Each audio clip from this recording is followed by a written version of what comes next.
Football, bloody hell. But they never give in. And that's the winner. Welcome to the American Red Devils podcast. I'm John. I'm Alex. And we're bringing you the best Manchester United news from this side of the pond. Woo, sir. How we doing? It's summer. It's the doldrums. Manchester United.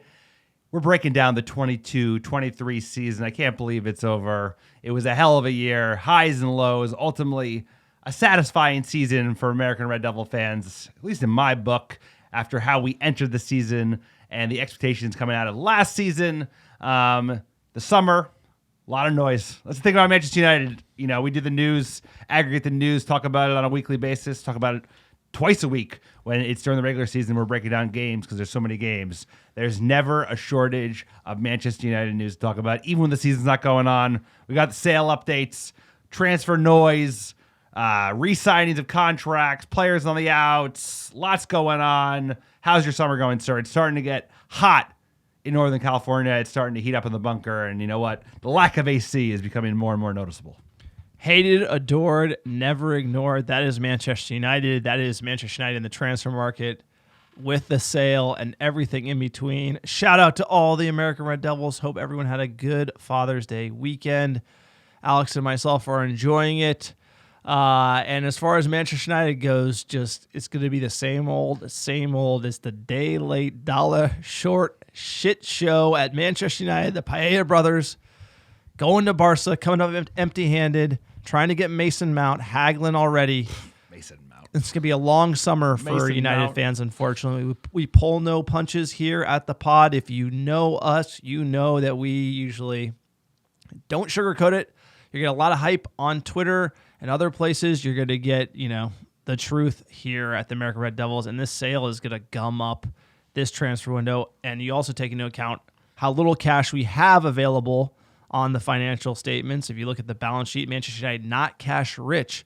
We do have the bump from the Champions League, but all in all, we're a selling club. We're sell to buy 50 million net. That's what we're talking about. And not a lot you can do with that. By my estimation, that's okay. Club sells once every 30, 40 years, maybe, and it's going to impact us, unfortunately. We just have to get our heads around that. But the good news is we got the man, the captain of the ship, Erik ten Hag, directing this team. And another season, if we can make some key moves, we can improve, probably not challenge, probably not win the Champions League, but we're going to improve. And I think over the long term, the Erik ten Hag project, this could be a critical season.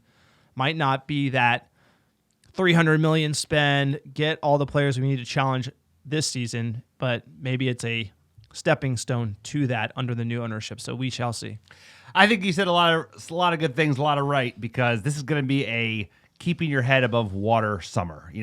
Even removed of the sale process, removed of the fact that we have a lot of players who are on the kind of bubble and that aren't maybe rated by Erik ten Hag and business to be done. If you look at Manchester United, if you look right now, the Glazer family of South Florida still owns Manchester United. And every time since Fergie retired that a manager has finished in the top four and qualified for Champions League, right? Because obviously Mourinho did via the Europa League. They've spent nothing, basically nothing, 50, 60 million net the following summer. So your expectation should be that, even though we know this club probably could spend 3 times that and still have plenty of seats to fill. This is where you would want a tactical front office that knows their shit. They can get deals done. We talked about it in the Patreon pod. Shout out, join Patreon. Lots of extra special benefits that you get there. We broke down May and talked a little bit about the summer. You need someone doing deals, right? Like, I want Declan Rice. Well, would they take a Hendo and a Maguire and 30 million? Can we get a free agent for a striker? Just someone a body to get 10, 20 goals in the EPL.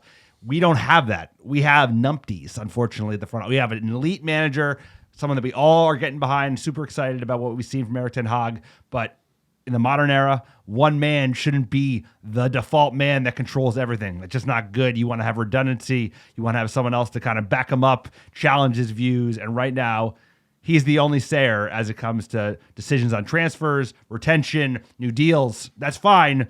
But I think we're all excited to see what this manager is capable of when you put a real front office in place. This summer is a write-off. It's going to be a write-off. And that means next season's a write-off in the sense that like top 4 is again the target. a piece of silverware, even if it's EFL Cup, is the target. And it's honestly, if we can execute a sale, it's about setting up for next summer. Maybe January. It's difficult to do deals in January, but put a team in place and put the scouting, the technical infrastructure in place so they can have a really good summer next year and spend well.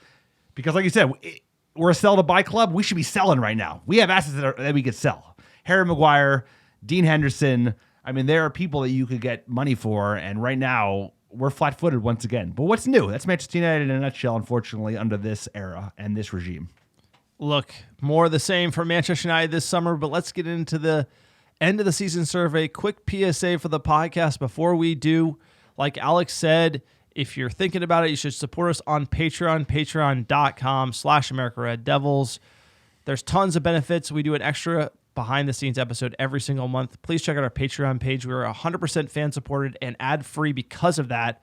So please check it out. Also check out AmericanRedDevils.com. We have fan blog content there. Our store, AmericanRedDevils.store. Everything you buy is shipped out by Alex from his garage. That's right. We are that small-time operation. The OGs here in the pod bunker. Enjoy it, sir. And obviously drop a review on iTunes. Like, subscribe on socials. You hear about it from everybody. Anything you do goes a long way for us because, again, we are just two Muppets on the couch giving you our hot takes. And speaking of hot takes, let's jump into the 2022-2023 season recap. Before we get into the actual matches, let's talk signings. Alex, you want to walk us through our transfer window last summer? This could be good as we're going to remember all the deals that we did and think about this season, what we have left to do. Yeah, I think it'd be best suited to start with the departures, even though I have the signings lined up first. But departures is a long list. If you remember, we had a lot of players that were out of contract that were moving on for a free. So those include the Paul Pogba's of the world. That's a midfielder down. Lingard, he left for free, joined Nottingham Forest. That's Who two would have midfielders. thought getting rid of Paul Pogba and Jesse Lingard, they wouldn't do much after they left? Here's a player you might have been able thought? to use. Matic, he had a good run for Roma. He played in the Europa League final, I believe. They lost, Roma, that is, to Sevilla. So he left. He went to go play with Jose for a free. Eddie Cavani, he could have been useful to have. I know he was injured a lot in his second season at Manchester United, but if we had first-year Eddie Cavani, he would have scored a shit ton of goals in this team. He left. I don't even know what he's doing. Juan Mata went to go play in Turkey for free. Alex Telles went on loan, talking about players that you can't sell. You would think after they win and have won the Europa League, they'd be looking to keep him around. Dean Henderson went to Nottingham Forest, got injured. On loan. On loan again. We didn't sell him. Ahmad, he's probably one of the good stories of the summer. He went to Sunderland, had a very prolific season, helped them get to the finals of promotion and just miss out, had like 13 goals, 2 assists. Really terrific season for the youngster up in Northern England. Tuanzebe went to loan on Stoke. He's actually left the club since. Unfortunate player that, both American Red Devils did rate. You look at that performance versus PSG, he was unbelievable. Also for Villa. Shame it didn't work out. Villa, yep. And then another player we haven't heard a lot about, given all the hype, is Hannibal. He had a loan in Birmingham City. It went okay. We also sold Pereira to Fulham. He had a great season for Fulham, one of their best players. They overperformed. And Eric Bailly went on a loan to Marseille, which didn't go as well. Apparently, we're looking to sell him now for 2 million euros, which sounds about right given where this club's at, and I'm sure he's so overpaid. And we also sold Heath Chung for 2 million euros. So that is the departures. We sold a lot of players, had a lot of players leave on free, have a lot of these we don't know what we're doing, loan deals, right? The ones that stick out. Hannibal, do they have a plan for him? Dino, do they have a plan for him? Whatever. No, but this highlights a huge issue at United that we're going to talk about at length this summer is that we do not sell well, and selling well allows you to buy well. And you look at Pereira for 9.5 million euros to Fulham, and look at the return he's given them. That's one worth where double that, he's right? probably not a penny less than 15 million pounds, according to my director of football handbook. And then Bailly to Marseille, and then not be able to sell him for anything, given the price that we would have to pay for any defensive prospect, is incredible.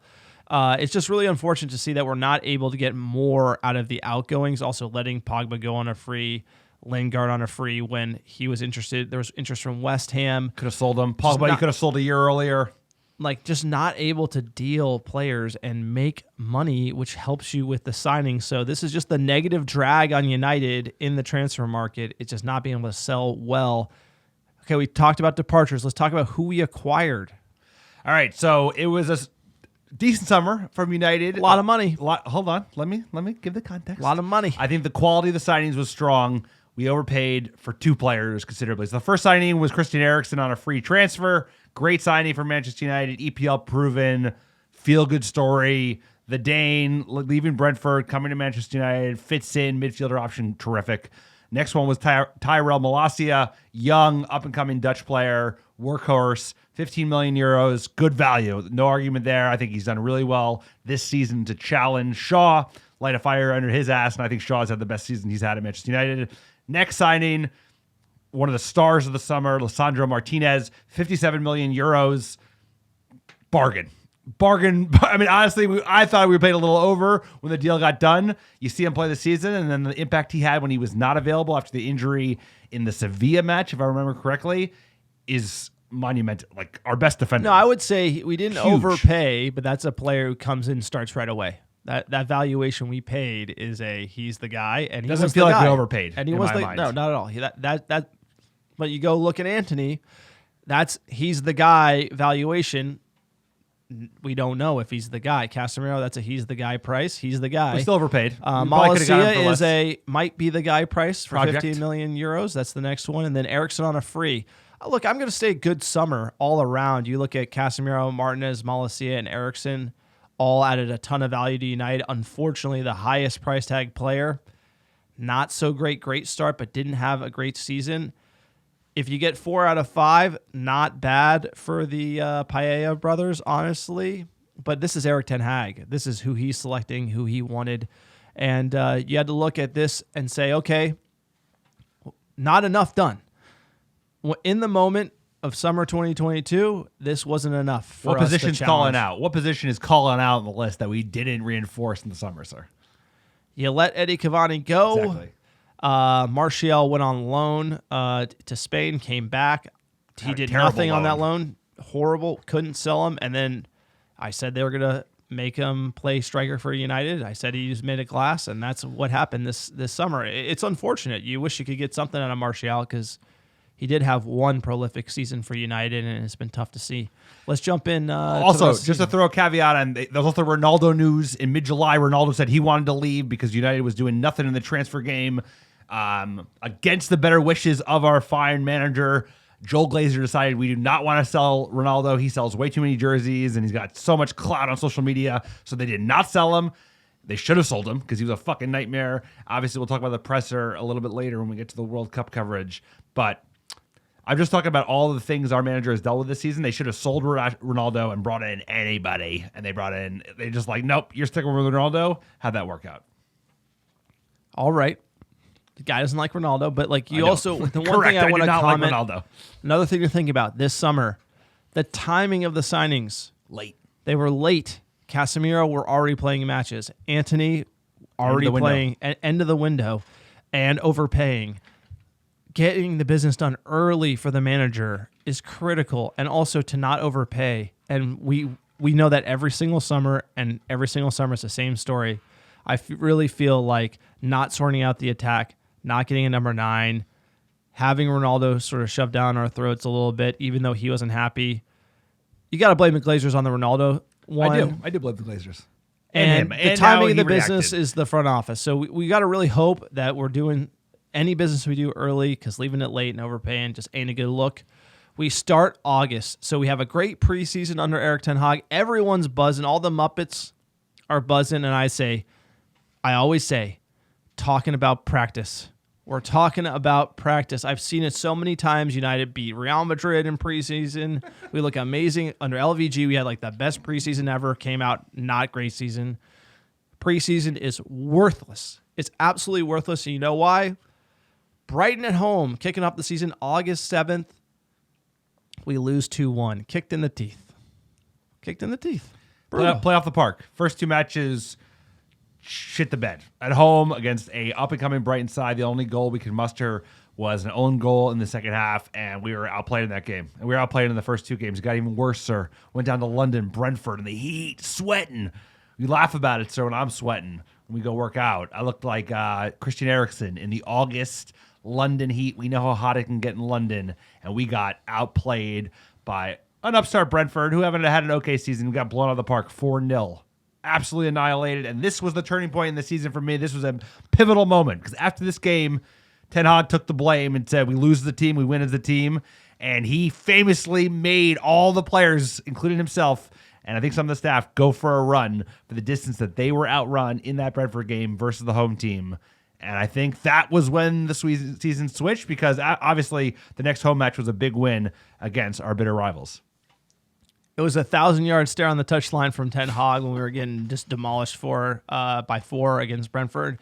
It was shock, honestly, and I think he just didn't really understand the extent of the bluffing going on in this squad. The bluffers that we had, they hide, they show up in preseason, they act like they got it, and then under the lights, they wet it. That like we melted like a wet noodle. And this was a really rough one. You forget 2 games, 2 losses, new manager up against it.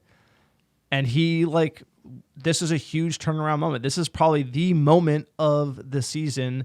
And we're talking about a really crazy, hectic season with a lot of fixtures in a tight window, given the Winter World Cup. And the next one, home, Scouse Bastards. They think they're going to come in and beat us. We do them dirty 2-1 in our house. And then after that, Southampton away, pip them 1-0. We end the month 7th in the table.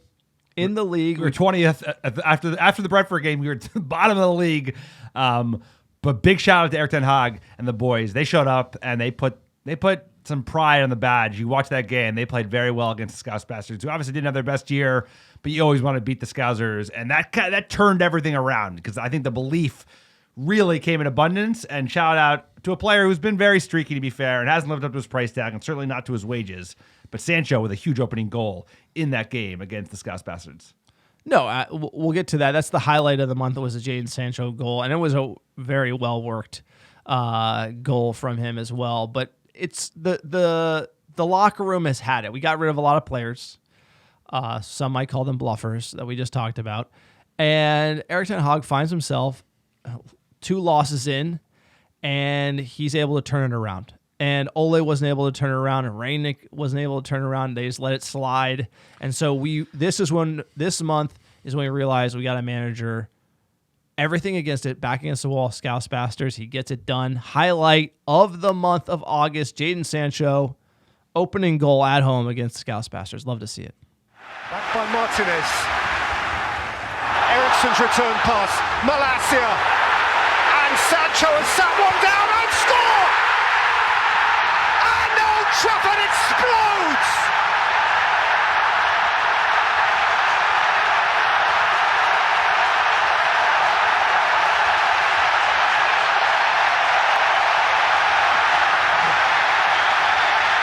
Now that is the sound of the Theatre of Dreams, when they are dreaming.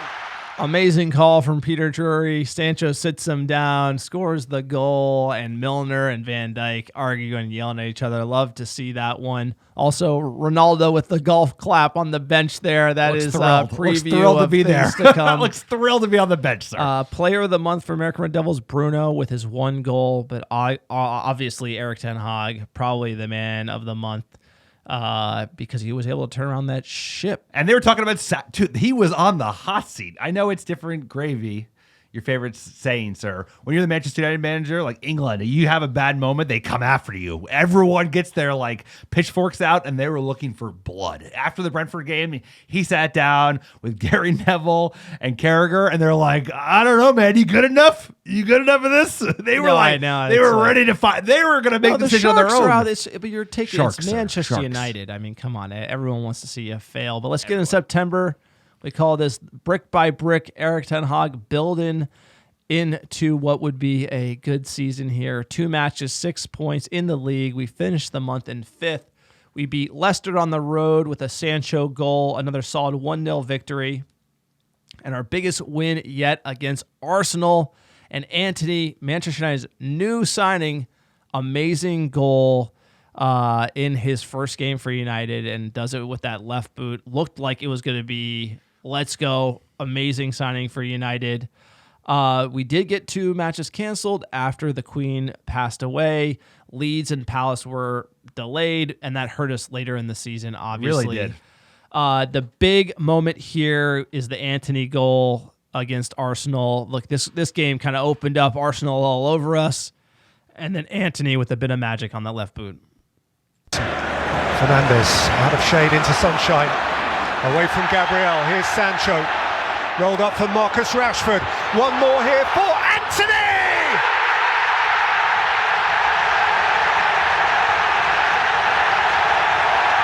Instant star of the Stretford end! Take a bow, new boy! You are a red on day one!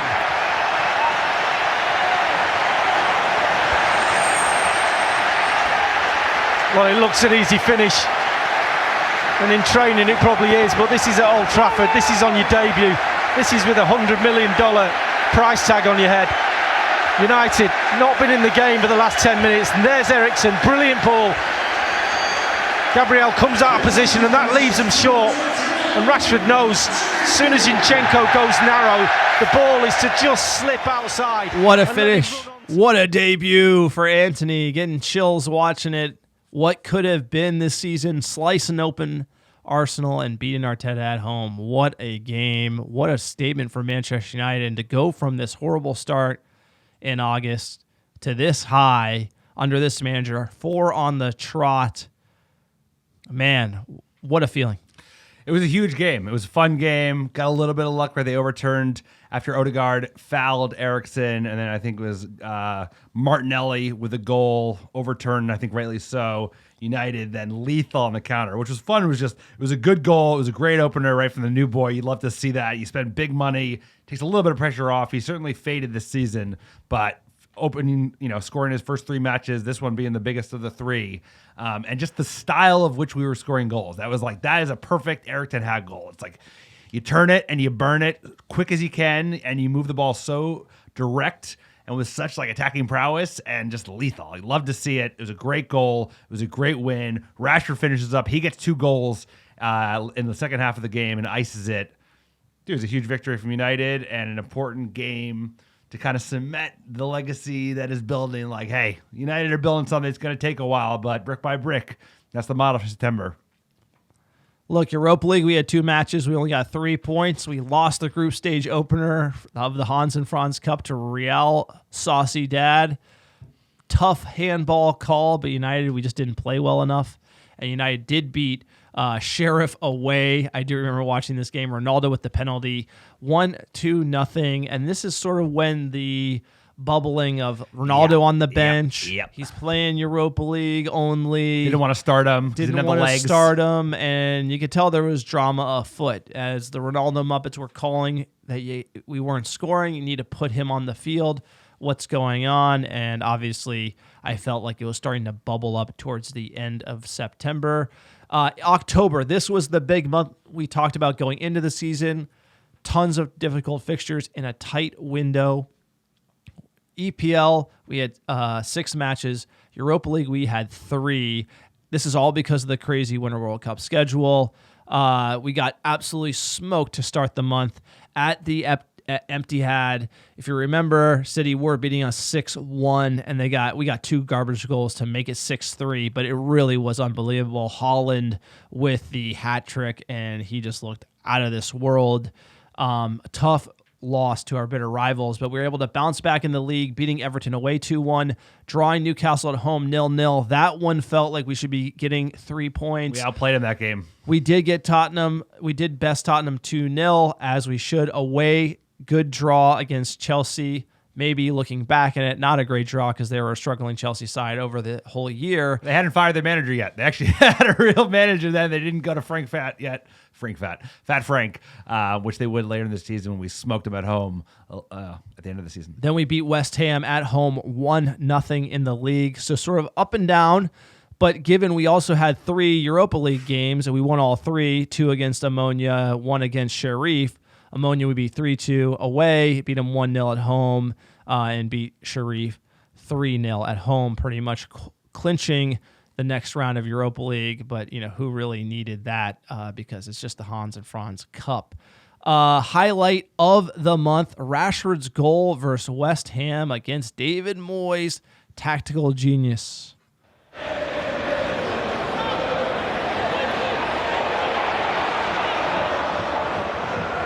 Ericsson got it back from Fernandes. Floated in by Ericsson. Rashford! How he meant that! 100 Manchester United goals for Marcus Rashford. And that was a belter. Well, the pace was on the cross.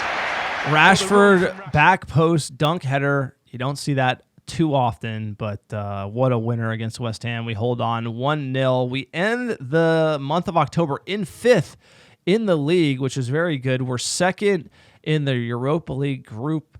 Player of the month, Casemiro, 1 goal, 1 assist. I feel like this is when Casemiro was really growing into it. Other than Man City at the Etihad, I think this was like an overall good result. A good result in a tough month. I mean, 9 fixtures in October, and we came out with 6 wins, 2 draws, 1 loss.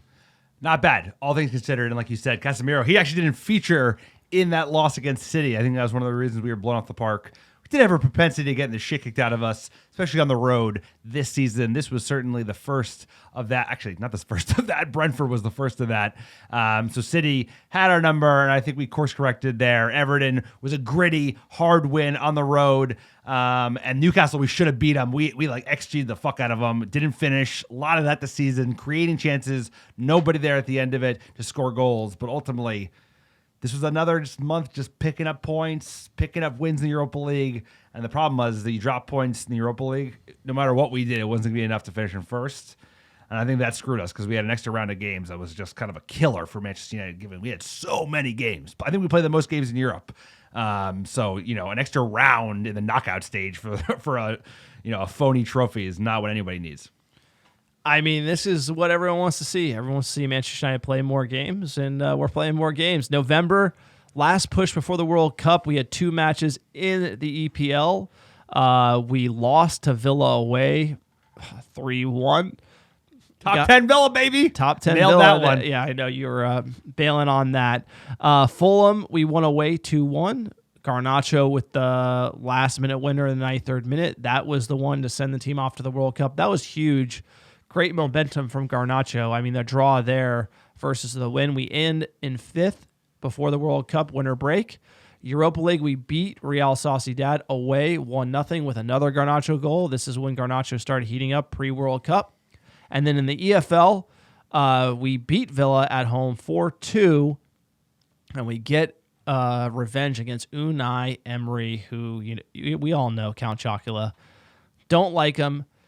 Top 10 Villa side, huge win. Highlight of the month was Garnacho's winner against Fulham. What a call here. Enjoy it. Ericsson, Garnacho, Ericsson, Garnacho hasn't stopped. Garnacho has scored in stoppage time! And Manchester United have nicked it!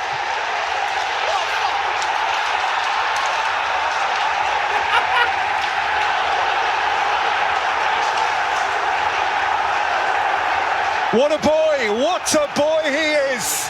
What a goal. And this is bad teeth, brown hair Garnacho. I mean, this is him on the come up. You love to see it. What a goal. The pace. If you haven't rewatched that one in a bit, it's worth it because this is a hell of a goal. Going to show you what type of player he's going to be. And look, we go in to the World Cup on a high off that goal. I'm going to say player of the month for November was Ericsson. He had 1 goal, 1 assist. This team's playing well. We're in 5th, everything to play for. Let's just hope no injuries in the World Cup. And then obviously, Do you hear that news? It's Piers Morgan. Well, remember this, like as soon as the season took a pause, the first thing to break was exclusive Piers Morgan with Cristiano Ronaldo. You saw that, you're like, oh no, this is gonna be bad. well, I think that my opinion on that as a Ronaldo fan, look, you should have let him go in the summer. I'm going to blame the Glazers here for not. Look, a player doesn't want to play for you. This is just something you should always know as a football owner. Player doesn't want to play for you, let him go. Paul Pogba doesn't want to play for you. You're not going to get a lot out of him. Ronaldo doesn't want to play for you. It's a new manager. Ten Hag, I don't think, really wanted him around. You get rid of him. And they didn't. They tried to make it work, and clearly It didn't. it's business. This is business. Ronaldo's not happy. United's not happy. Ten Hag's not happy. Locker room's not happy. It makes sense to me. Doing the interview is salt in the wound, but this is 2022 at this moment, and I want to hear more about players calling out the Glazers. I didn't mind him going hard on against the Glazers, but obviously him going against the manager, etc. It's like he doesn't own anything. He's a nut job. He said he wouldn't go to Saudi Arabia. And guess what? Then he went to Saudi Arabia. He went to the World Cup. Didn't have a great World Cup either. More importantly, Lissandro Martinez wins the World Cup, so I'm going to say we got some value there because now he's a World Cup winner. Didn't start in the final, but he did feature, and he's a great player. Featured throughout the World Cup, looked good for Argentina. But what a World Cup we went. We went to USA versus Iran. It was unbelievable. See the USA win. Obviously, Entertaining final. It was an exciting World Cup. We don't have to talk about the hosts, but the games were a fun watch, and we enjoyed the matches. The USA, I wish they draped themselves in a little bit more glory and did better against the Dutch because they got played out from the first minute. Yeah, it was. But I think United players That reminded me played of well. the United versus City FA Cup final where you're like very hopeful it's going to go well, and then you're just like, and it's gone. And minute one, it's gone. And it's gone. And then what Like, else happened? If we show up, we could win. Rashford guys, didn't get any and minutes. it's gone. Rashford came in like super hot to the World Cup, and he got benched for Sterling, who like wasn't in form. So Well, that probably benefited us because he was pissed when he he returned. came with like a point to prove after the World Cup, which you'd love to see. That's probably the biggest point, actually, is Rashford came back like fired up. We didn't get too many injuries in the World Cup, which was huge. Coming back in December, we had 2 EPL matches. It's back to business. We won both. Beat Nottingham Forest 3-0. Beat Wolves away 1-0. Rashford on the score sheet in both games, which is huge. Also played in the EFL Cup against Burnley. That was sort of the warm-up. 1-2-0. Rashford on the score sheet again, so you're already seeing it. Rashford really using that motivation from getting snubbed in the World Cup. And the highlight of December is Rashford's winner versus Wolverhampton. You love to see it. Knows it just hasn't worked for him at Manchester United, but can he do something here today? I wonder, in the last 15 minutes. Tyrell Malacia, bit of space for him. Marcus Rashford. Rashford cuts in, goes for the return. Rashford still going. Rashford, brilliant.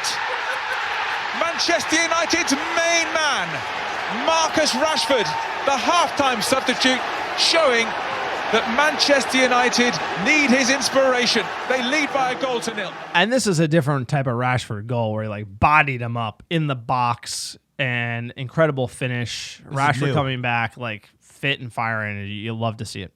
You do. I mean, I look at the games and the goals we scored this season. We'll talk about Player of the Year awards later. But I rewatched all the goals. Like Man United just released all the goals of the season in every cup competition. The types of goals he scored, not like the breakaway goals that we have used to seeing for him. It's like he scored headers, he scored on his left, he scored on his right, he was muscling players out, he was doing tap-ins. Dude, he could play on the left wing. He's outrageous on the left wing. He's probably the best left winger in the league, at least. We'd love to have him as number 9, but as number 9, he does a hell of a job as well because he's starting to show that attacking prowess, that kind of like ruthless taste for goal. And you know what?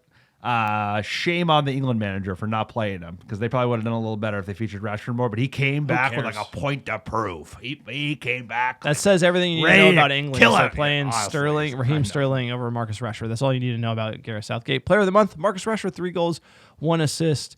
Coming back from the World Cup in fine form. January, it's the hope that will kill you. In the EPL, we played 4 matches. FA Cup, we played 2. EFL Cup, we played 2. So a pretty busy January. 8 matches all around. In the league, we're going to start Bournemouth at home 3-0. Man City at home beat them 2-1. Bruno and Rashford on the score sheet. Huge. We're in 4th place at this point. We got to backtrack real quick. We ended December in 4th. Just to clarify where we were in the league. Beating Bournemouth at home 3-0, we're 4th. Beating City at home, we're 4th. Crystal Palace away. So this is when we're really getting into that you're close to being in the race. Because I believe if we beat Crystal Palace, we was could tight. It have was gone very to tight. either a point or tied second place. It's hard to really get the historical tables, which is why we don't have it available. But by drawing Crystal Palace away 1-1 with that last-minute free kick winner, we got to third. And if you beat Arsenal, you're like a point away or two. It was like 2 points away if you had gotten all 3 points out of Palace and beaten Arsenal. Now, the Palace game, remember what happened? They got a bullshit late equalizer with a bad spot kick. We should have scored more goals. And then Casemiro with the red card, he basically missed it via a suspension. And then we ended up losing to Arsenal late. It was a late winner against them. That was a 91st tough minute. one. This is where we were peak United. It was like beating City. You got to beat Palace. I mean, for me, it's like you can't beat Palace. It's like a late set piece. Seen this movie before. That's just sloppy. Sloppy. I mean, it's like a great shot, but like giving up the free kick in that spot was dangerous. We shouldn't have done it. And Shouldn't have lost Casemiro. shouldn't have lost Casemiro. Right, 83rd minute yellow, like he should have been taken out. Yeah, but we should have shut it down early. We had chances. I to felt kill like the the game off. manager, I went really hard against Ten Hag there, where it's like, you got to be taking Casemiro off in that position because he looked like he was going to get it. And you knew that, like, he was already on the yellows. It looked like he was going to get it. And you have Arsenal. You got to be thinking about that. Ten Hag wasn't. Ten Hag played a little loose and fast with the cards. And that really hurt us because if you look at that Arsenal game away, where you draw Crystal Palace, okay, fine. You go to the Emirates, you have to have Casemiro. So you can't lose points at Crystal Palace and lose Casemiro for Arsenal. We did both. Yeah. And this is how you don't win leagues, in my opinion. The manager risking it with the cards, gets the card, and drops points. And then we go in the Emirates, arms behind our back. We lose 3-2. It's late. Probably should have won.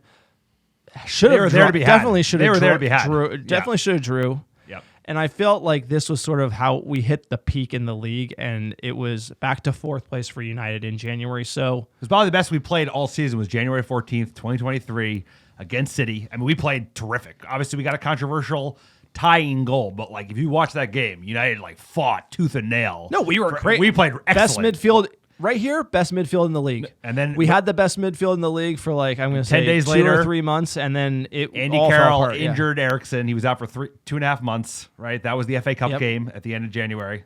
So in the FA Cup, Everton would be 3-1, and then Reading 3-1, and then this is where Eriksson goes down injured, and then everything kind of changes from here. EFL Cup, Charlton Athletic, we beat 3-0. Nottingham Forest, we beat 3-0, so we move on in both cup competitions, so we can play the most games ever. But like you said, going to Arsenal, if we had Casemiro, I definitely think that would have been different. Yeah, I think we win that game. And you were just seeing where we lack. It's the consistency. Like where Arsenal, clearly, when the pressure's on, they bottle.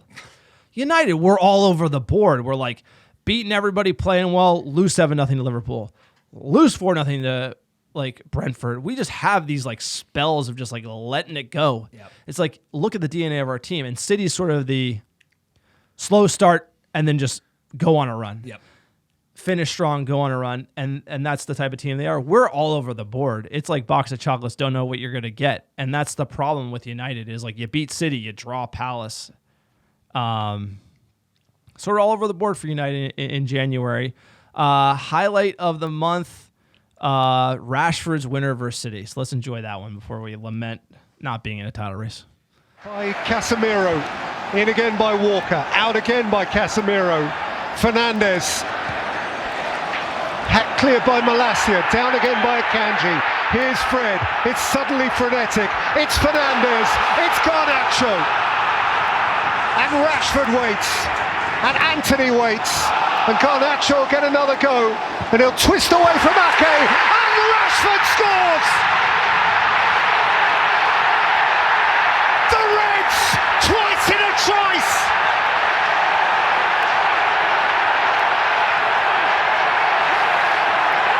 It is an Old Trafford tumult!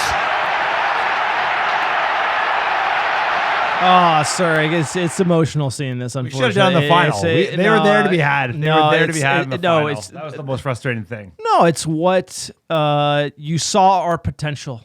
This game, you Still there. see It's still Garnacho. No, I'm just like we're talking about this moment in the season. I know. This was our potential. Garnacho on the left, Rashford through the middle, steely midfield, Casemiro, Eriksen, Bruno running teams. We had this, but the problem is we had this for 6 weeks. And into the World Cup and then post World Cup, and we just couldn't. Look at Martinez losing him.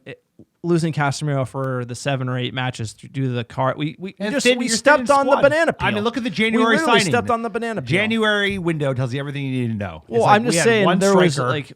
we had this team that the potential of this team is so high, and then you saw how he played in the FA Cup final. You saw how he played against West Ham away. You saw how he played against Newcastle away. It just doesn't make sense to me because when they're all dialed in and they all want to show up and they want to get off the bus, they can do amazing things. It's just the consistency and the showing up. We that's the difference between us and City. On the day, if we both show up, it's a coin flip.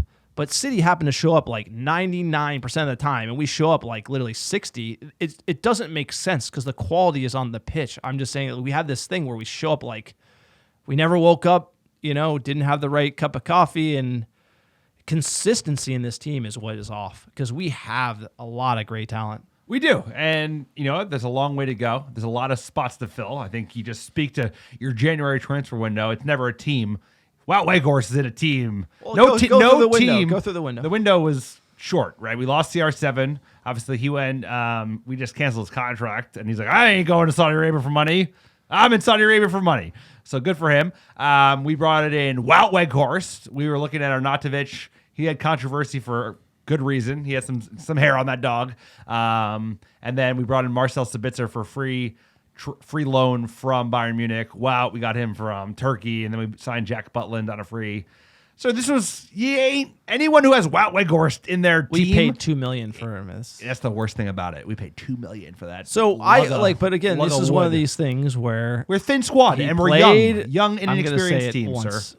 I'm going to say it once. I bet He you won't. played for the Netherlands in the World Cup. He scored like a goal and then got Messi's face. And lo and behold, their Dutch manager signs him to United. And I looked at his track record. First thing I did was pull up his Burnley stats and say, was there anything there? And there was literally 30 games, 2 goals. The guy is dead on arrival, can't do it.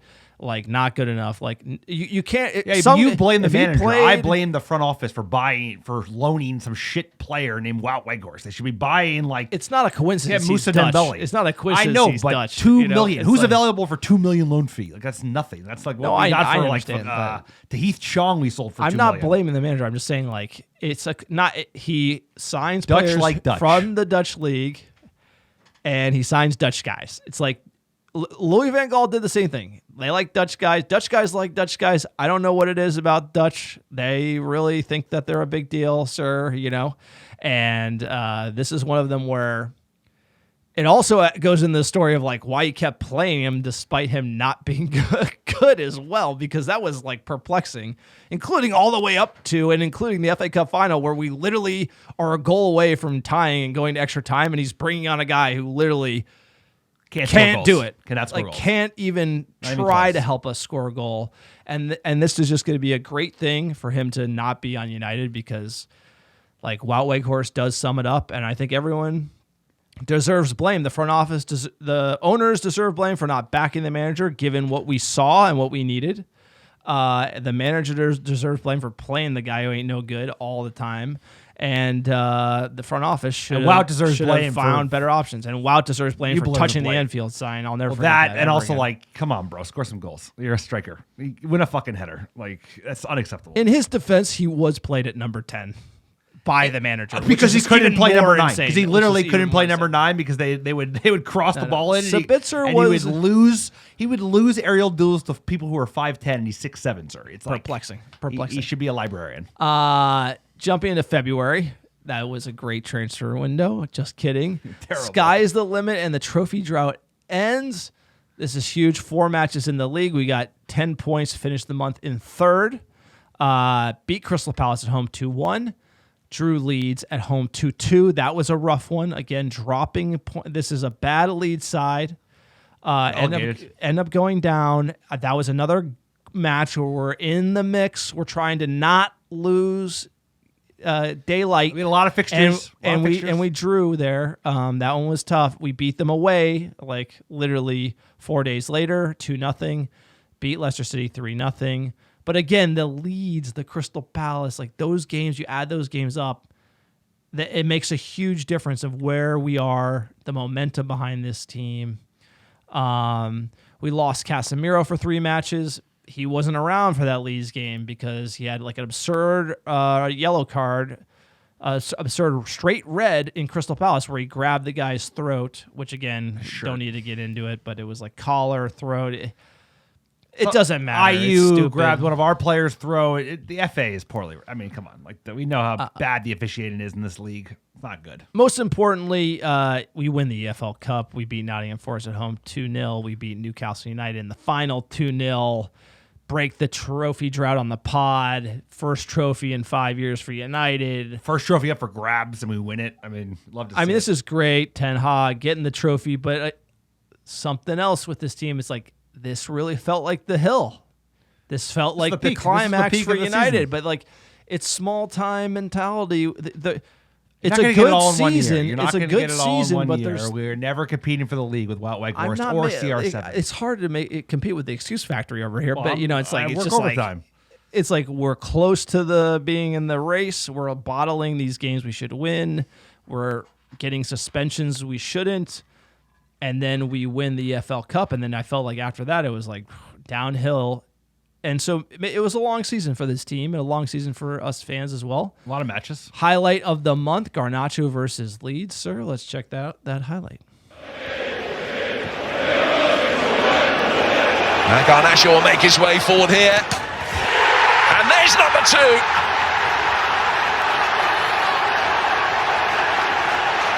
What a future he has ahead of him. And the present isn't too bad either. It's 2 unbelievable goal. Unbelievable goal. Him getting injured also is another huge hit to United because once we found that Garnacho on the left, Rashford through the middle. I mean, that we really couldn't overcome that. Rashford Player of the Month, 5 goals. 5 goals. Moving on to March, big tree, fall hard, sir. This one was rough. United playing very well. Other than that Leeds match, I felt like we win the EFL Cup. We're on a roll. We're playing well. And we go to Anfield and we get just slap leagued 7-0 in the league. And then we play Southampton at home. Definitely going down. Worst team in the league. We draw them 0-0. And this is the rough month. This is hey, we won the EFL Cup. We're great. And this is tough. It's a tough one. It's really tough to see the EFL Cup. We have a come down off of winning that. When this is not, Crystal Palace. This isn't, West Ham United that might celebrate too hard after winning the EFL Cup. This is Manchester United. And it shows you the mentality a little bit.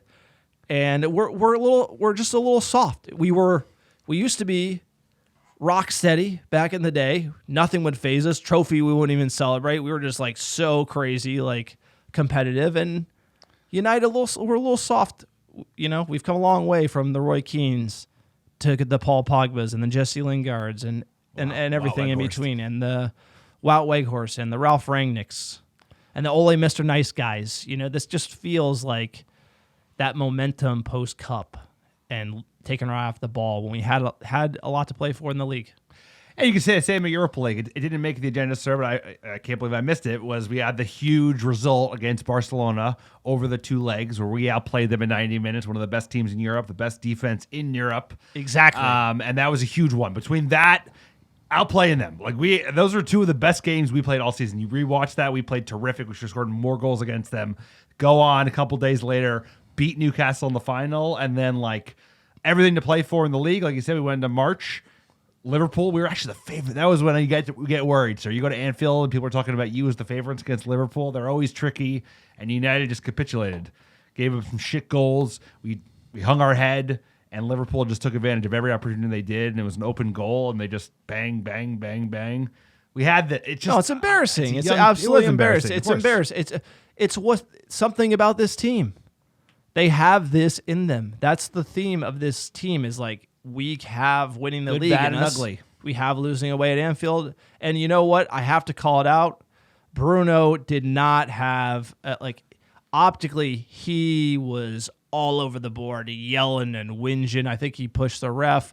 He was lost off this rocker. Didn't look composed for what the captain of Manchester United should be in those types of situations. You want the captain to be cool, calm it down.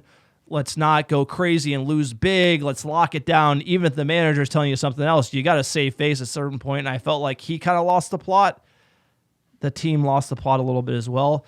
He is our best player, hands down, best player on the pitch, but he did lose his cool, and I think the whole team did. And just something to note there that we hope we don't see again, and hopefully he's learned from that. But that was another takeaway from that match. No, he did not drape himself in glory. I think it's a learning opportunity for him. He gets very emotional. But there was, it's always going to go on him because he's the captain, and he also draws the biggest target on his back. But there were some howlers all around that pitch. So nobody performed well, including the manager. He also needs to get ahead of these matches. When we start getting fucking annihilated 3-0, 4-0. No, he goes for it. You need to be able to put the tourniquet on and not bleed out. And we always bleed out and you know what? Lose the leg, but stay alive. And we always have a tendency we're still in this fight. And then we give up another 4 goals. So it's I think the manager... No, we gave up. We did. Players gave up, Yeah, and everybody gave up. our honestly, players gave up, and our captain gave up. And that's away against our bitter rival. It's dropping the shoulders, Yeah, not but it's running not back. all on Bruno, bro. But De Gea gave us some the howlers. The captain gets more of the course he criticism. That's all I'm trying to say is. You don't want to say you go away to your bitter rival and you shrug your shoulders and don't run back and don't do the work. That's not a good look, and it's a tough pill to swallow. Look, this is bringing up old feelings on the pod. We're all getting fired up about it. It's tough, but you don't lose 7-0 without pretty much capitulating away at your bitter rival, which you would never say that Manchester United could ever do. It's the biggest defeat to them. They'll be talking about this forever. And something we have to live with going forward, and something that this team needs to get out of our system, because these big losses away is in our blood with this team. FA Cup, we beat West Ham in the 4th round. We go to the quarterfinals. We beat Fulham 3-1.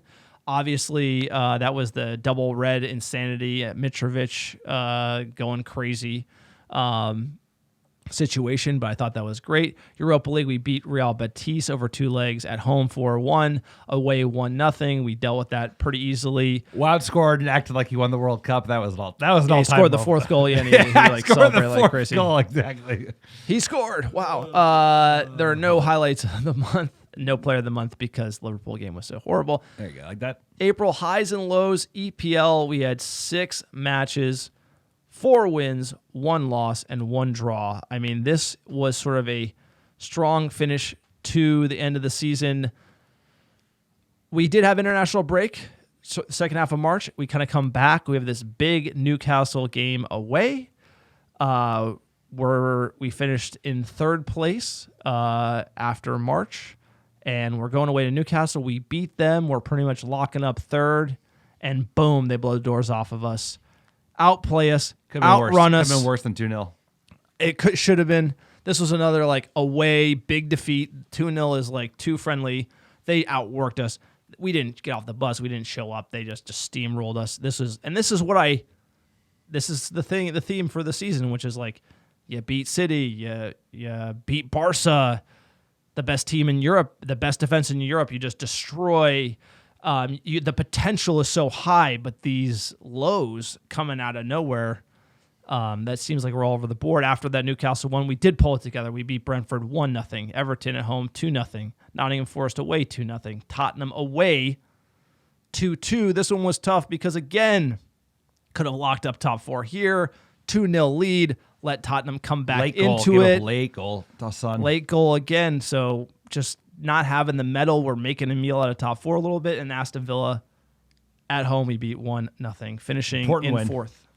important win. Bruno, for me, highlight in that one because he had the winner. He was getting heckled all game. Bruno Fernandes, let's enjoy that, sir, at home against Unai Emery's villains.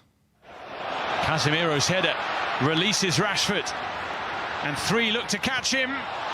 Martinez with the save. Fernandes!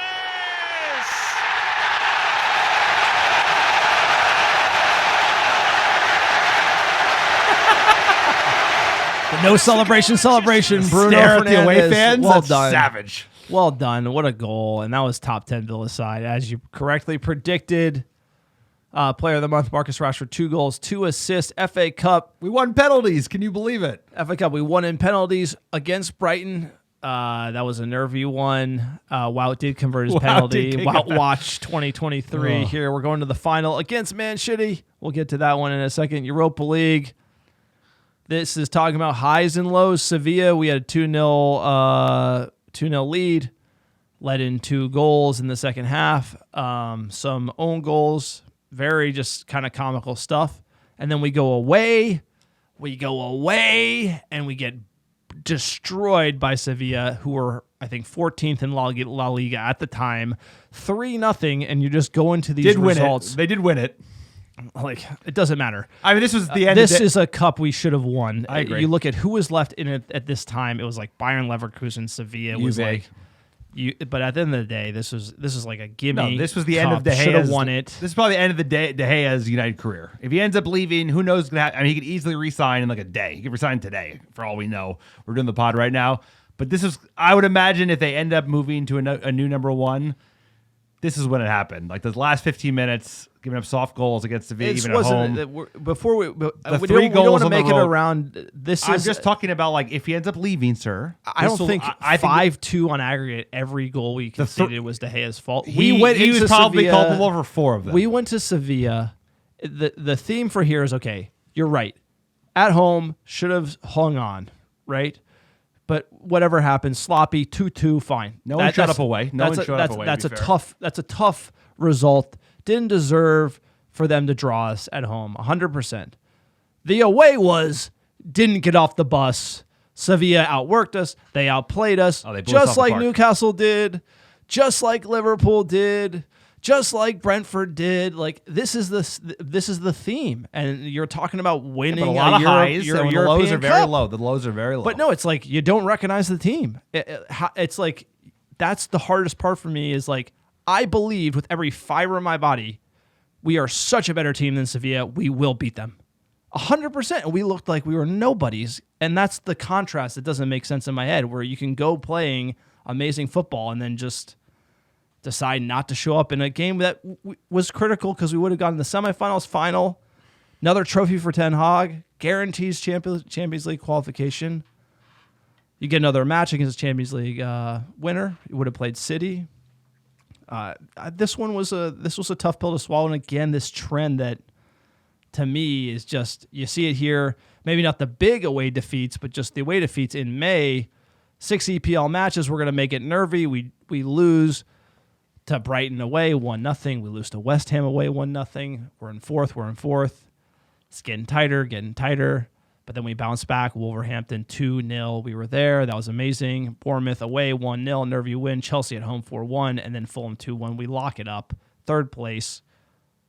strong finish. Strong finish. Has to be Made it said. nervy. It was fucking nervy. It I'm was not going to nervy. lie. May 4th, May 7th, we lost those 2 games. Brighton, they beat us to the death with a stoppage time penalty. And then West Ham, we just, once again, we didn't play our best. We haven't looked our best away at times. But to come back those 4 games, everything to play for, and 3rd is not a guarantee, and 4th is not a guarantee. To go and win out, especially blowing out Chelsea, I think that was important. Getting 75 points, finishing in 3rd place.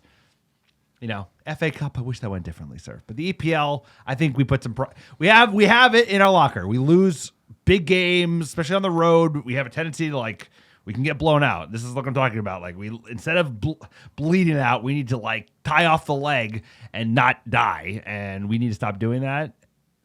The final was kind of like Sevilla away. It's like we never even showed up. Moment 1. But what was the highlight of May was Casemiro's goal, Bournemouth away, the bicycle. Ericsson, a lovely little chip through. Oh, what a finish! That is fantastic. Casemiro with Brazilian brilliance. Acrobatic into the roof of the net.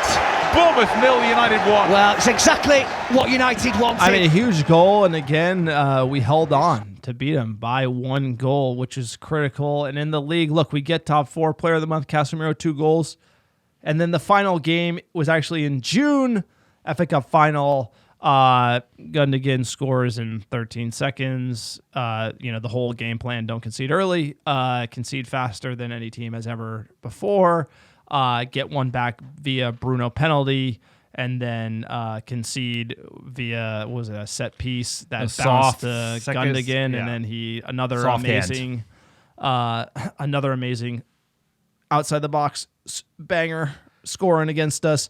It was easy for City. I don't even think they played well. Again, we didn't get off the bus. You can't concede in 13 seconds and say you're up for a match. It was it's like not a great performance from United in a final. And that's a tough pill to swallow for me in this season. The big losses in key moments, just going back, it's a good season, but Scouse Bastards, like Brentford starting it off. Okay, fine. It's early. You turn it around. That I'm not worried about. Scouse Bastards, no excuse. Newcastle away when you got to go step on their throat and let them know that you're not going to make top 4 nervy. You get outworked. And I'm not talking about beat. I'm talking about just absolutely outworked. Sevilla as well. You look who's left in the competition. You got to win it. As United has to be looking, we're going to win that one. Get outworked again. And you're out of the comp. And then you have City in the final, another trophy on the line. And a lot to be left a lot on the pitch. And you hope it's a learning moment for these players because consistency is key. We had big injuries. Casemiro, we didn't cover he had another red card suspension that we didn't call out specifically. He missed like 7 games, I want to say. Martinez went down. Eriksen went down. Garnacho went down. Exactly. Rashford got cold. Sorry, you focus on the lowlights. I want to focus on the positives. I agree. This is a building year. This is more than we expected going into the season. I think we saw the highs, so we expected the whole package. And this team is not the full package yet. Squad's not there. Manager has enough time in England. Front office isn't doing him any favors with Wout Weghorst on loan. So I want to focus on the positives. Picking off Arsenal at home early in the season, beating City, winning in the EFL Cup, outplaying them against Newcastle, beating Barcelona over 2 legs. So I agree. Yeah, we beat could have been much PSG away, better. but we didn't do nothing and win anything. So, I agree. Like beating Barcelona, Barcelona. It's a feather in your cap. You beat Barcelona to get to the point in the competition where there's no other serious teams left, and you're the number 1 favorite to win it. And all you need to do is beat the 13th or 14th place La Liga side over 2 legs, and it's more of we're just tripping over our own feet a little bit, and that's new manager, young team, etc. But I just think looking back on it, the reason why I'm saying that is because we should have done more. I think we should have won the Europa League and the EFL Cup. Right? It was there. We had a lot of matches, thin squad, 1 striker, who was Martial, couldn't fucking score a goal, couldn't You're stay right. fit. I mean, these are all Weghorst things. can't score. Midfield thin, like center back. I mean, goalie faded hard in the season. Yeah, I'm just saying, like, No, but we're I not agree. City. We're not I Arsenal. agree. We're I not agree. even I'm just Liverpool. saying. We don't have a squad yet. This squad is like a tatter of poor signings, bad retention, bad loan deals. There's some. We have a stud 11. There's When a good everybody's team fit, there. There is a very good team There's there. a very good team When there. everybody's fit and firing, we're one of the best teams in Europe. Everyone was But we fit have for no redundancy. Sevilla. You lose Martinez. Okay, Shaw can play. Malacia, big ass for him. If Rashford isn't scoring goals, no one's scoring goals, right? Sancho was stop-start. He missed 2 months. Casemiro with came fitness. back, wasn't 100. No, it took him a month to get back up to fitness. Eriksen came back. He wasn't the best. He didn't have a great end to the season. He was lights out at the beginning. De Gea was really good in games and really shit in games. So it's like there's a high level of variability. It's going to take years to build this squad to a level you need to be at and to compete. But I agree. We should have done better in the FA Cup final. We don't have to win, but we never even did what we asked, which was just show up and fight for it. And we capitulated 15 seconds in, like you said. And at the same time, Sevilla blowing that lead 2-0, as well as losing Martinez and giving up shit goals and then getting outplayed on the road. It leaves a lot to be desired because you know how much better the season could have been. But headed into after last year, bro, after Palace, We would have killed for this because there were highs. No, I'm not. My point is not to say that this isn't a good season. My point is to say that there is this intangible element where we don't get off the bus and we just get the doors blown off of us and we get outworked by inferior opposition. And in some cases, superior opposition, like shitty, etc. So I'm saying, like, I hope maybe signing new players will fix that. I don't know if signing more players is going to fix 7-0 at Liverpool. I think something is in the air at United where that is an element and that Erik ten Hag is going to have to work through no matter who comes in the door. Now, as far as like losing to Brighton away 1-0, like, yeah, I totally agree, striker. You know, like those types of things, but like not showing up against a bad Sevilla side away. I mean, they had all the whiteout or whatever, but I just feel like there's a little bit in this team that's a little bit intangible factor, that little fear factor. We get close in the league, kind of switch off a little bit. I just feel like we need some more dogs in the side, if you will. Let's get into our season awards. We tweeted this out. First award here is the Sir Bobby Charlton Award. Sir, who is your player of the season for Manchester United? Tell you what, if you want to leave no doubt, rewatch all goals that we scored this year. It's on manunited.com or MUTV or whatever. It's Marcus Rashford. It's Marcus Rashford by a mile. Even though he kind of slowed down the last couple of months of the year, once he was at 29 trying to get to 30, the goals he scored, the assists he provided, the importance and significance of those goals. You know, there's a cast of characters who all are shout behind him, right? Like Bruno was fantastic, should have had double the assists if anyone on this fucking team could score goals other than Rashford. Casemiro was terrific. Martinez was terrific. Bruno hit the woodwork. How many times he hit the post? Four times. He should have scored 5-6 more goals. He should have had double the assists if we had a proper number 9, which hopefully at some point in the next 5 years we will. But there's only one person that can be, and it's Marcus Rashford. It's well-deserved. Hopefully he's about to sign the new contract. And hopefully he can play next to a lights-out number 9, because I think he can be even better playing off of a... it doesn't seem like we're getting Harry Kane this year, but a Harry Kane-type player who can hold up the ball, play him into space. Well-deserved. He came back. Everybody was giving him shit, and he had a terrific year, scoring goals on his left, on his right, with his head, free kicks. Unbelievable year for Marcus Rashford. And to be able to come back from the last season he had, when I think he was yelling at fans after leaving Old Trafford, but talk about a player who goes through adversity and fights back. So credit to Marcus Rashford, my player as well. No surprise, 51% of American Red Devil fans voted him. Number 1, Casemiro. Number 2 at 32%. And then Licha, 8.8%. Your boy Bruno, 7.6%. For some reason, Bruno not getting nearly as much shine as Casemiro or Licha. I thought that was interesting because, you know, he should be at least 2 or 3 on my list. But before we go to the next award, we got to give our end of the season grades. We went through all the fixtures, all the competition. Do you want to go? Well, we just talked about all the games, so let's just give our grades for the seasons.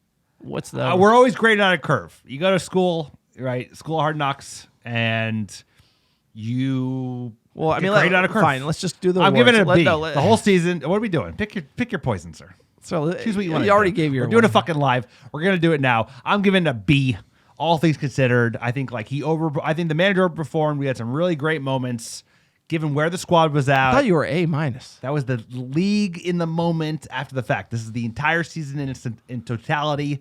I think we had to play better in the FA Cup final. Like you said, we had to do better in the Europa League after beating the best team by a mile, who was Barcelona. To not at least get to Juve. Lose to Juve makes more sense than using the fucking Sevilla, even though they won the competition. It's a B. It's a B. For me. What do you got? This is you stole my grade. I mean, ultimately, that's really you went A- to B. I mean, you should. I think you're really B+. I'm the B guy, but I think you're compensating. You give me my grade. Well, you're adding a plus to it. Sounds like you're a B+. How do you go from A- to B? That's like A- to the league. The league. This is a total season. Won a trophy.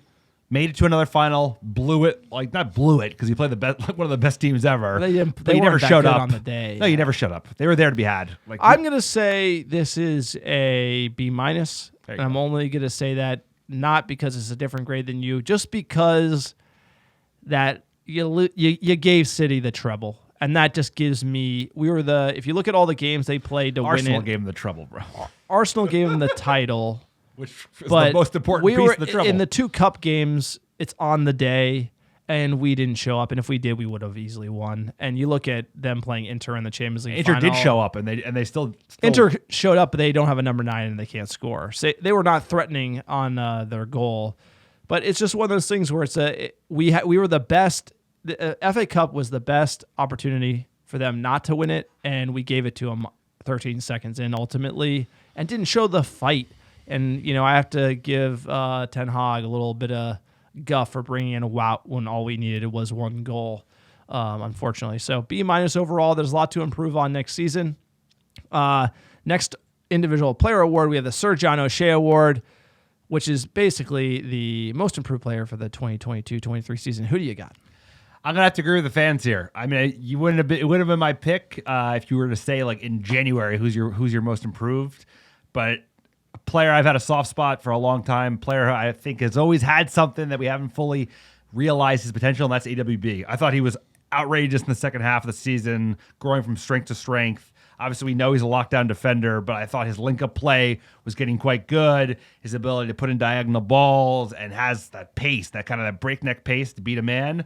I think he's your number 1 starter at right back. I think he's clear ahead of AWB. Like, I think he's I know AWB, he's way better than Dalot. Dalot offers more probably going forward, but like you have to be elite in at least one of two areas, ideally both, right? And AWB is the elite defender. He's getting better at attacking. I think Dalot is not elite at either. So AWB, he's the guy. I'm very impressed with how he turned his season around and his career around at Manchester United as well, because I think he's sticking around based on what we're hearing from the grapevine. Who's your guy? You heard his name a lot on the highlights of the month. That is Garnacho. I see no player that has improved more than him. AWB, we purchased for quite a bit of money, and I feel like we're now just starting to get what we should have gotten from him. So he is improving, but kind of like went down. Now he's back, and right back for me, you got to have it all. You got to be able to defend. You got to be able to attack. I do like AWB. He's got that dog mentality. He played amazing in the final. Like, Dalot didn't have it. I felt like you're right. He grew into the roster, but for me, Garnacho, he could be the next thing. I mean, the looking at his finishing pre-injury, everything is pre-injury with Garnacho, and maybe that's why fans didn't vote for him. AWB was the man, 57%. Garnacho 28%, Shaw 13%, and then Fred 2.5%. Fred did improve, in my opinion. Fred won it last year. To be fair, I was checking the stat pad.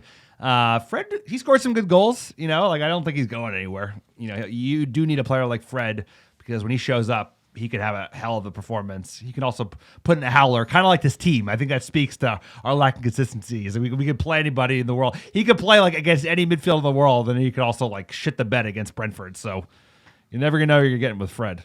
The Sir Bebe Award, the biggest disappointment of the season. Who do you got? I think you did pretty good job with the fan ones. I think all of these players that you put on the list have a shout. Like he has a shout for biggest disappointment, as does Sancho, as does Martial, and as does Wout. It's tough for me. I think I did pick Martial because it's not fair on him to be put as a default number 9. Like, he doesn't have the injury track record. He can't make it in the EPL. It's too physical. I don't know if it's just bad luck or there's other externalities, the fact that he can't stay fit, but the boy can't stay fit. So it's like he can't stay fit at all, and you need to be able to score goals and stay fit. And Wout could stay fit, but he couldn't score goals. Martial, he could score goals, but he can't stay fit. So it's a disappointment. It's a bummer. We have him on the wall. He's a player we've always liked. We wanted him to work out. It's not working out. Like, you'll never sell him. Kind of like Sancho. Also a disappointment. Him leaving for 2 months for fitness, for mental health, whatever. He did have some good moments this season. But Martial, like, all the promise, the Ballon d'Or clause, et cetera, and the fact that his outcome will be he will leave for a free in 12 months' time because no one will buy him this summer and we will not keep him. And that will be that. That'll be the end of the Martial story. So that's just a bummer because... So who is it? It's Martial. Okay, Martial. For me, I listed those to the fans, but I got to say it's Antony. Number 1 disappointment for me is Antony. Came in, scoring against Arsenal, looking like the guy, paid the money like he's the guy, 95 million euros, 80 million pounds, biggest signing, manager knows him, comes into the team, got to be the guy. You got to start, if we could start the season and have the right wing sorted for United, that would have been huge for us. And unfortunately, he wasn't the difference maker that he should have been. Now, in order to be the biggest disappointment, you have to have expectations. Martial, 0 expectations, can't be a disappointment. Wout, 0 expectations. De Gea, inconsistent per usual. And then Sancho has already been a disappointment. So I have to say Antony, because there was the highest amount of expectations versus the performance. Sancho, if you exclude Antony, it's Jadon Sancho. The right wing at Manchester United is cursed at the moment. This season had to be the season, similar like Rashford didn't have a good year last year. What has he got? And this season he has to go away for 2 months. So it's really a tie between Antony and Sancho. I have to give it to Antony because the expectations were sky high. Maybe that's because of the price. It could be a little unfair to him, but we shall see. Next award here. Actually, let me cover the fans said Martial 43%, Sancho 29%, Wout 18%, then De Gea 11%. So our goal of the season award. What was your favorite goal of the season? There's a couple. I like the winner against City, the Rashford winner. I enjoyed that. I think the Antony go-ahead goal against Arsenal. He had some good goals. The Antony winner against Barcelona was a good one. It's hard to pick just one, but if I'm going to pick one, I'm going to pick Casemiro's header, first goal of the game in the EFL final. The first of the 2 goals that would come in that first half and lock up our first trophy in 6 years, and the drought for the American Red Devils. Take a little pressure off this manager, show the boys a little winning ways. Casemiro, a hell of a player. What a signing. Hope he can keep his legs for another 3-4 years because he's unbelievable talent, and I wish we got him years ago. What about you, sir? What's your goal? I'm going Rashford against Shitty because it's got the Garnacho, turn him inside out. What a ball. Rashford on the line, showing his pedigree at number 9, and an amazing goal. That was the peak. That's kind of when I was like, we can do it. We can compete for the title. We got it in us. A huge win at home as well. Just love to see it. And then what is the top match/moment of the season? The Roy Keane Award. What is your top match or moment of the season for Manchester United? It's got to be lifting the trophy at Wembley. That was probably the highlight of the season. Everything else after that felt like gravy. It's like we figured third place or at least top 4 was a foregone conclusion. We all expected to at least make it to the Europa League final. We were hoping. FA Cup was more speculative because we knew we had to play City. But that was probably the highlight. It was great to get a trophy. Obviously, it's a Donald Duck trophy, but it's important to this club to break the streak. It's important for the manager to get one under the belt because it takes the pressure off, and it's important for the boys to see what it feels like to actually win silverware at United. And then I feel like, we did finish decently, but it was a lot more lows and highs after this moment. I feel like we peaked at the end of February, right? We just beat Barca convincingly over 2 legs. We outplayed Newcastle in that final. And then at that point, I feel like the match has caught up to us, some injuries, some big suspensions. But that was my top moment highlight of the season. What about yourself? Top moment of the season is Erik ten Hag walking into the building. That's the top moment of the season. Honestly, it feels like that is years ago. Just recapping the season, just doing this podcast feels like it's years ago. But him coming in the doors at Old Trafford and setting the tone, running the laps with the players, I feel like this is something that we're going to recognize for the long term. You got to love that. As a former football player, that's like a football coach move. I just feel like he is the breath of fresh air. He is like, we're debating players, we're debating sales, but like we're not debating the manager. I feel like we've been debating the manager since Sir Alex Ferguson left. Him taking that off the table, I feel is huge, and he just has that. He has that. Just like he's not messing around. It's his team. And that's why I think it has to go to Erik ten Hag coming in. Sir, we covered the grades. I said B-. You said B. Lots to improve on. What is your expectation for next season? If you had to, these can change. So this is just, you have a racer here. Where are we going to finish next year? What are we going to win? I think it's a push year. I think this summer's a write-off with the sale and the fact that we talked at the beginning of the pod, which is like, Glazers right now own this club, and until something changes, they will continue to own this club. And their track record, they can be motivated if they like squash a sale and the fans get pissed to basically spend money and bring some signings in and whatever, like take on another credit facility, whatever they need to do. But as it stands right now, like this team where we're at, we've got a lot of additions to make. We've got deadwood to sell. I'm expecting or hoping top 4 and a run of another piece of silverware. Like if you did what you did this year again, you'd be thrilled because like this team ain't ready to win a title. This team ain't ready to challenge for a title. And until we make the investments necessary to do so, both in the front office and in the squad, we're not going to. It's not going to happen by osmosis. We're going to just snap our fingers and we're competing for the title. This takes years and years to build a squad necessary to compete at the highest level. And this is the highest level. The best team in the world is the team that wins the league in our league, and that's Man City.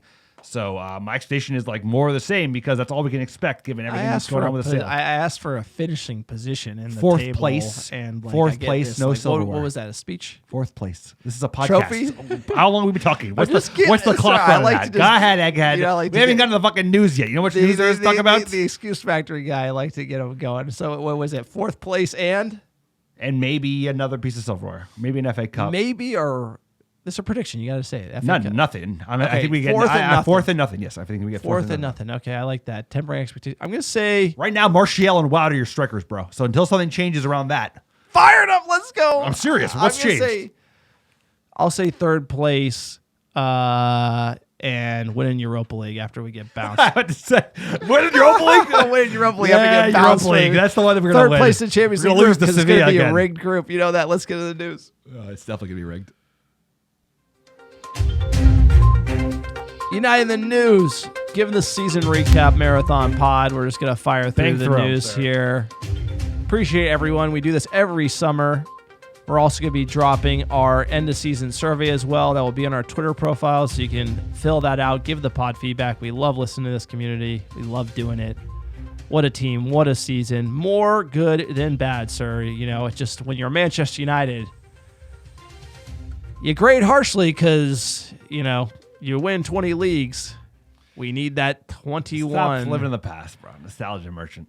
I love living in the getting future. into- I know, of course, that's all we're doing. Okay, speaking of living in the future, we have Fabrizio Romano tweeted out, United are on the verge of reaching an agreement with Marcus Rashford for a new long-term deal. He's set to accept the proposal. Final stages, Rashford very happy with Erik ten Hag. Huge news.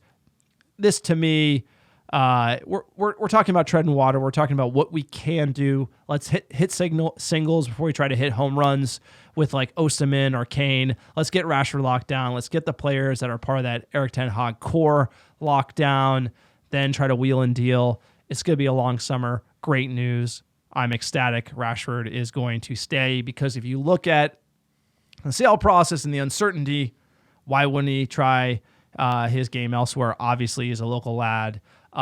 He's probably going to end up breaking Wayne Rooney's record if he stays, and he knows what that means because it's in his blood. And you know, Marcus Rashford staying is probably arguably as good as any signing we can make. 100%. An elite left winger. This is one that dragged for a little bit, but I think this is probably like the front office is not asleep at the wheel because they saw and have seen how hard it is to sign a striker, and they're like, "Fuck, we better not lose Marcus Rashford. Give him whatever he wants." Apparently, he's going to be the highest paid player. They said at they the wouldn't team. do that, by the way, which is also a We knew they would. said they were. Like, Like, of we're course not you're paying gonna- anyone a lot of if money you're paying anymore. Sancho $350 to go on vacation and get fit, then you should pay the guy who scored 30 goals and has been in the academy since he was 8 years old, highest paid of the team, right? If you're giving De Gea $375, you should give him $375. So well deserved. Lock him down. Let's get into more number 9s because this team, we have the assembly of a very good defense. We need to score more goals. Also, sale process. Quick note there. They're talking about exclusivity. This is normal. Talking about. Is that intentional? All this double? stuff coming out. Everyone's getting going crazy. Look, it's going to be a big week. We're going to probably get some more updates. Reuters saying exclusivity. Here's the deal. Talking about signing exclusivity is not nearly as a big deal as signing exclusivity because that would come via press release from Manchester United. That's really the next stage. This is just rumors about that next stage. But smoke. Ratcliffe is going to have a shot. This is a 2-horse race. Each bidder gets to go until one taps out, basically.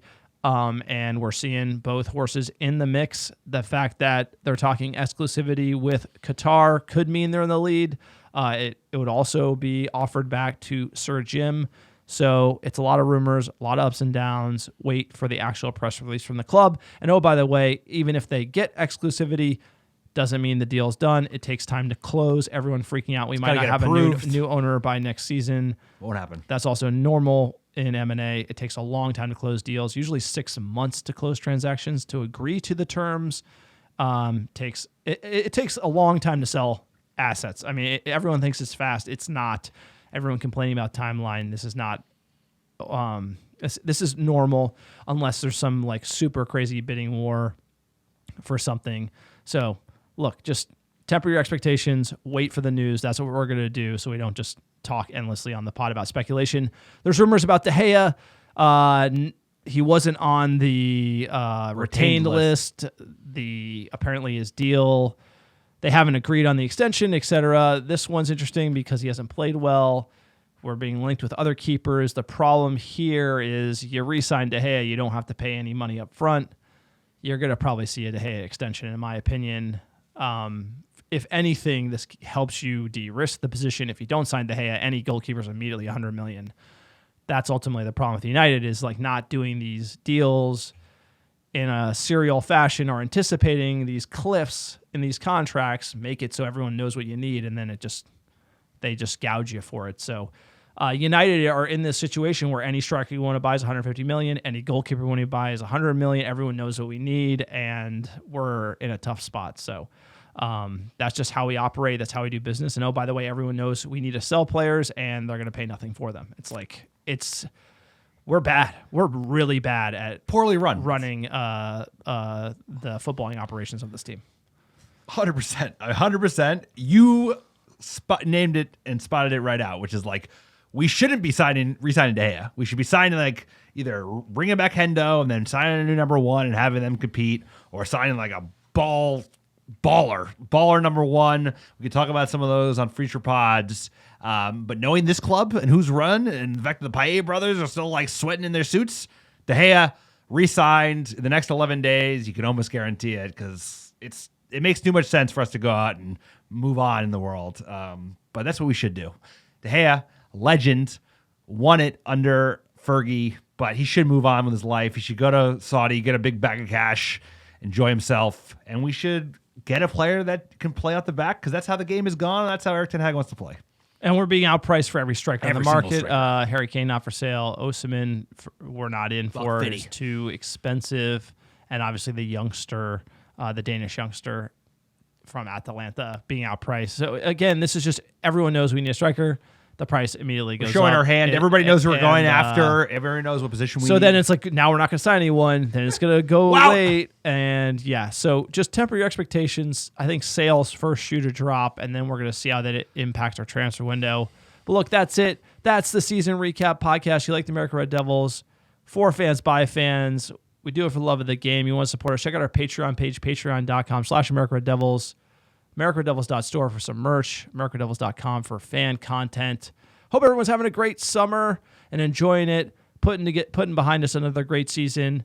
Erik ten Hag, can't wait to see what he cooks up for us this upcoming season, and this preseason looks absolutely brutal. But before we cover that, sir, give us our top 10 downloads last 7 days. Number one, how you doing? Los Angeles, California, Dallas, Texas, New York, Chicago, Illinois, Charlotte, North Carolina, St. Louis, Missouri, Oslo, Norway, Washington, D.C., Atlanta, Georgia, and last but not least, Cincinnati, Ohio. Appreciate all the American Devils listening week in, week out. Couldn't do without you.